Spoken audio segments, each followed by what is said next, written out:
ಯಾವ ರೀತಿಯಾಗಿ ಅವರನ್ನು ಪ್ರಶಂಸಿಸ್ತೇನೆ ಅನ್ನೋದಕ್ಕೆ ಸುಭಾಷಿತ ತಜ್ಞರು ಏನು ಬರೆದಿದ್ದಾರೆ ಅಂದರೆ, ಮನಸಿ ವಚಸಿ ಕಾಯಿ ಪುಣ್ಯ ಪೀಯೂಷ ಪೂರ್ಣ ತ್ರಿಭುವನ ಉಪಕಾರ ಶ್ರೇಣಿಭಿ ಪರಗುಣ ಪರಮಾಣು ಪರ್ವತೀಕೃತ್ಯ ನಿತ್ಯಂ ನಿಜರದಿ ವಿಲಸಂತ ಸಂತಿ ಸಂತಕಿ ಅಂತ ರಜಬಸ. ನಿಮ್ಗೆ ಅರ್ಥ ಆಯ್ತು?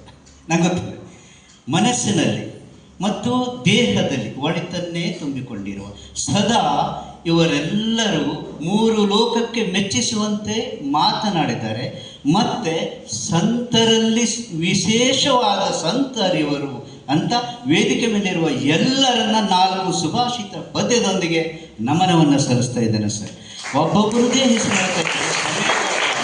ನಮ್ಮಲ್ಲಿ ಗಂಗಾಲ್ ಪ್ರಮುಖ ನಾಯಕರಿಗೆ ಹೋಗುವವರು ನೇರವಾಗಿ ವಿಷಯಕ್ಕೆ ಬಂದ್ಬಿಡ್ತೇನೆ. ರವೀಂದ್ರ ಕಿಳಿಯವರ ಸರ್ ಮನೆಗೆ ಹೋಗಿ ಕುಂತಾಗ ಸರ ಇಲ್ಲಿ ಮೇಡಮ್ ಅವ್ರು ಕುಂತಿದ್ದಾರೆ, ಅವ್ರ ಬಗ್ಗೆ ಹೇಳ್ತೇನೆ ನಂತರ. ನಾನು ಸೌಮ್ಯ ಯಾರು ಅಂತ ಓದಿದ್ರು ಅವರು ಇದು ಜೆರಾಕ್ಸ್ ಪ್ರತಿ. ಧರ್ಮಪತ್ನಿಯವರು ಎಷ್ಟು ಬೇಗ ಓದಿದ್ದಾರೆ ಅಂತಂದರೆ, ರವೀಂದ್ರ ಕಿಣಿಯವರ ಧರ್ಮಪತ್ನಿಯವರು ಕಥೆ ಎಲ್ಲ ಚಲೋ ಅದೇ, ಪುಸ್ತಕ ಮುಟ್ಟಿಸಿ ಅಂದರು. ಆಮೇಲೆ ರವೀಂದ್ರ ಕಿಣಿಯವರು 1 ಅಥವಾ 2 ಮುಗಿಸಿದ್ದಾರೆ ಪ್ರಾರಂಭದಲ್ಲಿ.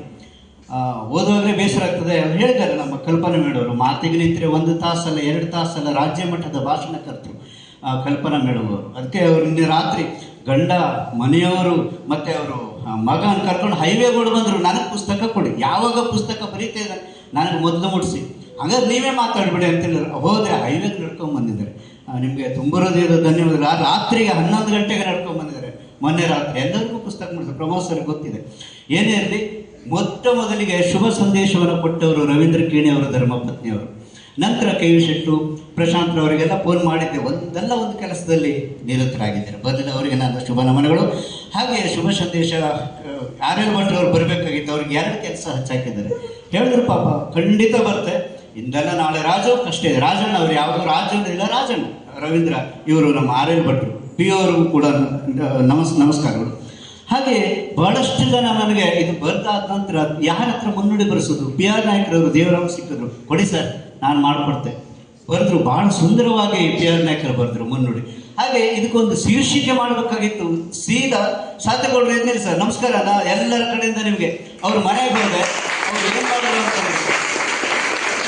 ಆಮೇಲೆ ಅವರು ಸ್ವಲ್ಪ ಆರೋಗ್ಯ ಸರಿಯಿಲ್ಲ, ಒಂದು ಆಪ್ರೇಷನ್ ಇದೆ, ಹಾಗಾಗಿ ಆಪ್ರೇಷನ್ಗೆ ಹೋಗಬೇಕು, ಮಾತಾಡಲಿಲ್ಲ ಅವರು. ಮತ್ತು ಅಗ್ರಗಣ್ಯ ಕವಿಗಳ ಹತ್ರ ಹೋದಾಗ 3 ಮಂದಿ ಇದನ್ನು ಹೊಗೆ ಮತ್ತು ಇತರ ಕಥೆಗಳು ಅಂತ ಶೀರ್ಷಿಕೆಯನ್ನು ಇಟ್ಟು, ಹೊಗೆ ಅಂತ ಇಡಬೇಕಾಗಿದ್ರೆ ಆ ಹೊಗೆ ಕಥೆಯನ್ನು ಕಲ್ಪನಾ ಮೇಡಮ್ರವರು ಸ್ವಲ್ಪ ಮುಂದುವರಿಸಿದ್ರು. ಇನ್ನೂ ಮುಂದುವರಿಸೋ ಸಮಯದ ಅಭಾವ. ನೀವು ಓದಿ, ನಿಮ್ಮಿಂದ ನಾವು ಫೀಡ್ಬ್ಯಾಕ್, ಪ್ರತಿ ಪುಷ್ಟೀಕರಣದಿಂದ ನಾವು ತಿಳ್ಕೊಳ್ತೇವೆ. ದಯವಿಟ್ಟು ನೀವು ಓದಿ, ನೀವೇ ನಮ್ಗೆ ಹೇಳಬೇಕು, ನಾವು ಮಾತಾಡುವಂಥದ್ದು ಏನೂ ಇಲ್ಲ. ಇನ್ನು ಇಡೀ ಈ ಚುಟುಕು ಹೊಗೆ ಮತ್ತು ಕಥನವನ್ನು ಪ್ರಿಂಟ್ ಮಾಡಿದವರು ಯಾರು? ಇವರು ಸೌಮ್ಯ ಕೊಡಿ, ಸ್ವಲ್ಪ ಎದ್ದೇನೆ ಮೇಡಮ್, ಇವರೇ. ಹಗಲು ರಾತ್ರಿ ಕಷ್ಟಪಟ್ಟು ಅವರ ಕೆಲಸವನ್ನು ಬದಿಗೊತ್ತಿ ಮುದ್ರಣವನ್ನು ಮಾಡಿದವರು. ಇದು 150-200 ಪೇಜ್ಗೆ ಹೋಗಿತ್ತು. ನಾವು ವಿಶ್ವಾಸ್ ಪ್ರಿಂಟ್ ಅವರು ಹೇಳ್ದಂಗೆ ಲಕ್ಷ ಗಟ್ಟಲೆ ಖರ್ಚಾಗ್ತದೆ, ಸಂಕ್ಷಿಪ್ತ ಮಾಡ್ರಿ ಅಂತ ಹೇಳಿದಾಗ 40,000ಕ್ಕೆ ಮುಗ್ದಿದೆ. ಗಂಡಗ 4 ಅವ್ರು ಹೋಗ್ಬೇಕಾಗ್ತದೆ. ಹಾಗಾಗಿ ಅವರು ನಿರ್ಗಮಿಸ್ತಿದ್ದಾರೆ. ಶುಭವಾಗಲಿ, ಹೋಗಿ ಬನ್ನಿ. ಹಾಗೆ ಸೌಮ್ಯ ಕೊಡಿಯ ಅವರಿಗೆ ನಾನು ಸಾಕಷ್ಟು ಸತಿಗೆ ರಾತ್ರಿ 11 ಗಂಟೆಗೆ ಜಗಳ ಮಾಡಿದ್ದೆ, ಬೇಗ ಮುಗಿಸೇ ಮಾಡಿದ್ದೆ. ಎಂತದೆ ನಾನು ಬೇಗ ಮುದ್ರಣ ಕೊಡಬೇಕು, ಒಂದು ಚೂರು ಸಿಟ್ಟು ಮಾಡ್ಕೊಳ್ಳಿಲ್ಲ. ಆಯಿತು ಸರ್, ಗುರುಗಳಿಗೆ ಕೊಡುವ ನಮನಗಳು ಆ ರೀತಿ ಇರ್ತದೆ. ಆಯಿತು ಸರ್, ನಾ ಮುಗಿಸ್ದೆ. ಕೆಲವೊಂದು ಶಬ್ದಗಳು ಗೊತ್ತಾಗೋದಿಲ್ಲ, ನಿಮ್ಗೆ ಕ್ಲಾವಿಕಲ್ ಬೋನ್ ಕಟ್ಟಾಗಿದೆ, ನೀವು ಬರ್ದದ್ದು ಗೀಚಿದಿರಿ, ನಮ್ಮ ಮನೆಗೆ ಬನ್ನಿ ಅಂದರು. ಅವ್ರ ಮನೆಗೆ ಮಹಡಿಯ ಮೇಲೆ 2 ಕುಳಿತು ಟೈಮ್ ನೋಡಲಿಲ್ಲ, ಭಾಳ ತೊಂದರೆ ಕೊಟ್ಟಿದ್ದೇನೆ, ಕ್ಷಮಿಸಿ ಸೌಮ್ಯ. ಮುಂದೆ ಕೂಡ ಹೇಳಿದ್ರು ಅವರು, ನೀವು ಯಾವಾಗಲೂ ಬರೀರಿ, ನಾನು ಮಾಡಿಕೊಡ್ತೇನೆ ಅಂದರು. ಜಗಳ ಮಾತ್ರ ಭಾಳ ಸತಿಗೆ ಯಾವಾಗ ಅವರು ಅರ್ಥ ಮಾಡೋ ಗೊತ್ತಾಗ್ತಾರೋ ಗೊತ್ತಿಲ್ಲ, ಅಷ್ಟು ಬೈದಿದ್ದಾನೆ ಅವರಿಗೆ. ಕಾರಣ ವಿಶ್ವಾಸದವರು ಬೇಗ ಕಳಿಸಿ.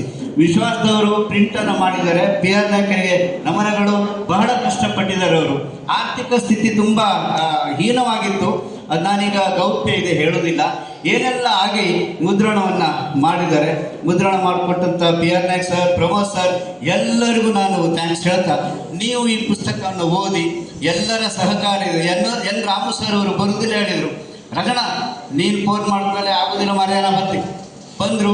ಪಾಪ ಅವರು ಭಾಳ ಕಷ್ಟದಲ್ಲಿದ್ದಾರೆ, ಹಿನ್ನೆಲೆ ಭಾಳ ಸಮಸ್ಯೆ ಇದೆ, ಎಲ್ಲ ಸಮಸ್ಯೆ ಬದಿಗೊತ್ತಿ ಇವತ್ತು ಬಂದ ಸಮಯ. ಅದಕ್ಕೆ ನುಡಿ ನಮನವನ್ನು 4 ಸಾಲಿನಲ್ಲಿ ಹೇಳ್ಬಿಟ್ಟಿದ್ದಾರೆ, ಮತ್ತಂತ ಹೇಳುವಂಥದ್ದಿಲ್ಲ. ರೋಹಿದಾಸ್ ನಾಯ್ಕರವರು ಹಿರಿಯವರು, ಕರೆಯದೇ ಬರುವವರು, ಅವರಿಂದ ನಾನು ಬರೆಯೋದನ್ನು ಕಲಿತೆ. ನಂತರ ಕೆ ವಿ ಶೆಟ್ಟರು, ವಿಷ್ಣು ನಾಯ್ಕರು, ಏನಾದರೂ ಗೀಚೋ ಇಷ್ಟೆಲ್ಲ ಹೋಗಿದೆಯಲ್ಲ, ನಮ್ಮ ಶಾಲಾ ಸಿಬ್ಬಂದಿ ವರ್ಗದವರು ಬಿಡಲಿಲ್ಲ. ಇನ್ನು ಕವನ ಮತ್ತು ಚುಟುಕುಗಳನ್ನು ನನ್ನ ಹೆಂಡತಿ ಮಗಳು ಅಪ್ಪನೇ ಆದರೂ ಒಬ್ಬರಿ, ಪಪ್ಪನೇ ಇರ್ಬೋದು, ನನ್ನ ಮಗಳಂತೂ ಸಿಕ್ಕಾಪಟ್ಟೆ ಇದರೊಳಗೆ ಕವನದಲ್ಲಿ ಅವಳಗೆ ಇಚ್ಚಿದ್ದಾಳೆ.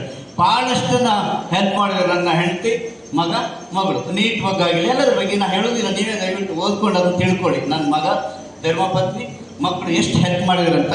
ಹಾಗೆ ಇದು ಹಿರಿಯವರು ಎನ್ ಆರ್ ಗಜ್ ಅವರು ಕೊಟ್ಟು 2 ನಿಮಿಷದಲ್ಲಿ ನಿಮಗೆ ಕವನಗಳು ಬರ್ಕೊಂಡು, ನೀವು ಏನೂ ಚಿಂತೆ ಮಾಡಬೇಡಿ, ಸ್ಟಾರ್ಟ್ ಮಾಡಿ ಸರ್, ಗುರಿ ತುಂಬಿಸಿ ಪ್ರೋತ್ಸಾಹವನ್ನು ನೋಡಿ. ನಾವು ಕರೆಯೋದೇ ಬರುವವರು ಹೇಗೆ ನಮ್ಮ ರೋಹಿದಾಸ್ ನಾಯಕರು ಬೆನ್ನು ತಟ್ಟಿ 2ನೇ ಸತಿ ಹೋದಾಗ ಕಥೆಗಳ ಹೀಗಿರ್ಲೋ ಹಾಗಿರ್ಲೋ, ಸ್ವಲ್ಪ ಹೀಗೋಗು ಅಂತ ಭಾಳ ಅವ್ರನ್ನ ಕಾಲಿಗೆ ಬಿಡೋದು. ಯಾಕೆಂತಂದರೆ ಅವರು ಸಿಗೋದು ಭಾಳ ಕಷ್ಟ ಈ ಜಿಲ್ಲೆಯಲ್ಲಿ. ಅವರು ಎನ್ ಆರ್ ಗಜು, ಪಿ ಆರ್ ನಾಯಕರು, ನಮ್ಮ ಅಣ್ಣ ಕೃಷ್ಣಣ್ಣ ಅವರು, ನಮ್ಮ ಊರವರು ಹಿರಿಯವರು, ವಿಜಯ್ ಕುಮಾರ್ ಸರ್ 1 ಗಂಟೆದ್ದು ರೆಡಿ ಮಾಡಿದರು. ಕ್ಷಮೆ ಕೋರಿದೆ, ಬೇಡ ಸರ್ ಸಮಯ. ಆಮೇಲೆ ನಮ್ಮ ಸ್ಕೌಟ್